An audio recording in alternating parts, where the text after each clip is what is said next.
Good evening po. Welcome to my vlog. Ito tayo, simba po tayo.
Sa ngalan ng Ama, ng Anak at ng Espiritu Santo.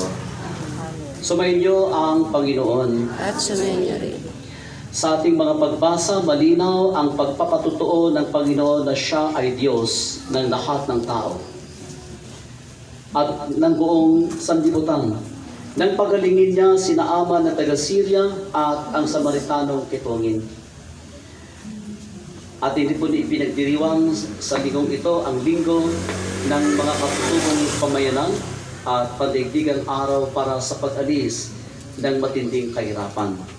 Inanyayahan tayo ng Diyos na maging pantay tayo sa pagtugon sa kanilang pangunahing pangangailangan at ipagtanggol ang kanilang mga karapatang pantao. Kaya sa misang ito, ipagdasal po natin, hilingin po natin ang biyaya ng pagmamahal, biyaya ng pananampalataya. Upang sa ganon, sa ating pong pagdiriwang na ito, kasama natin ang mga katutubo na sila po ngayon po ay ating pinagdiriwang, sila po ay ating pong ipinanalangin, naway magkita natin ang kahalagahan. Una sa lahat, ang kanilang pagkatao, ang kanila pong karapatan. Upang tayo maging marapat kumanap sa ating pagdiriwang, aminin natin ang ating mga nagawang kasalanan at humingi tayo sa Diyos ng kanyang awa at patawad.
Kawaan tayo na makapangyarihang Diyos, patawarin tayo sa ating mga kasalanan at patnubayan tayo sa buhay na walang hanggan.